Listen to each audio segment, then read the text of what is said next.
ভালোবেসে বিয়ে করার মতো ভুল সিদ্ধান্ত পৃথিবীর মধ্যে আমার মনে হয় আর দুটো নেই। না পারবেন কাউকে বলতে, না পারবেন সহ্য করতে, তার এমন এমন রূপ আপনি দেখতে পাবেন যে রূপ দেখার জন্য আপনি মোটেও প্রস্তুত থাকবেন না।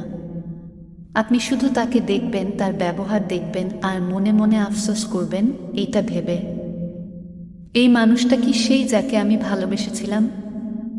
এই ব্যাপারটা আপনার বুক জ্বালাপালা করে দিবে, শেষ করে দিবে, ভেতরটা একেবারে ভেঙে দিবে। আমরা আসলে তখনই ফেসবুকে লিখি যখন আমরা আমাদের মনের কথা কাউকে বোঝাতে পারি না, বলতে পারি না। কিছু যন্ত্রণা আসলে ভাষায় প্রকাশ করা যায় না। আমরা মেয়েরা আসলে ভালোবাসার কাঙাল। আমরা একটু সময় ছাড়া আর কি চাই তাদের থেকে?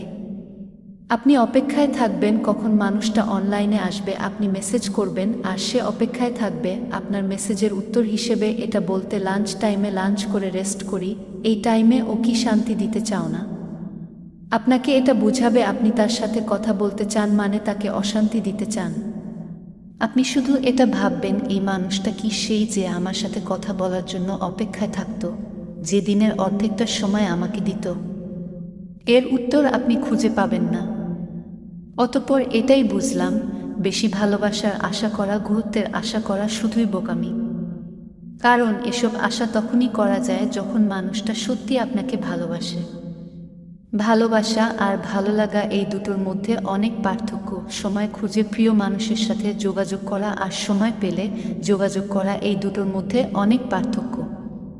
এতদিন শুধু মন আর আবেগকে গুরুত্ব দিয়েছি আর এখন শুধু বিবেককে গুরুত্ব দিব।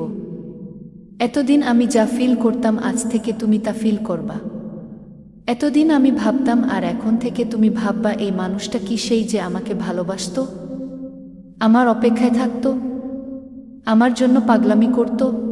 অবশ্য মন এটাও বলে, তুই না হয় ভালোবাসতি বলে তার শূন্যতা অনুভব করতি। সে তোর শূন্যতা কেন অনুভব করবে? সে কি সত্যি তোকে ভালোবাসে? মানুষ আসলে পরিবর্তনশীল, সময়ের সাথে সাথে সম্পর্কে ফাটল ধরে যায়। একজনের পক্ষে কখনো একটা সম্পর্ক আগানো সম্ভব না। তাই বিয়ের মতো বড় একটা সিদ্ধান্ত নেওয়ার আগে ভাবুন মানুষটা সঠিক কিনা, মানসিক শান্তিটুকু পাবেন কিনা। প্রিয় বন্ধুরা, যদি আমাদের চ্যানেলে নতুন হয়ে থাকলে ইউটিউব চ্যানেল সাবস্ক্রাইব করে সাথে থাকবেন এবং লাইক কমেন্ট করে আমাদেরকে উৎসাহ দিয়ে যাবেন।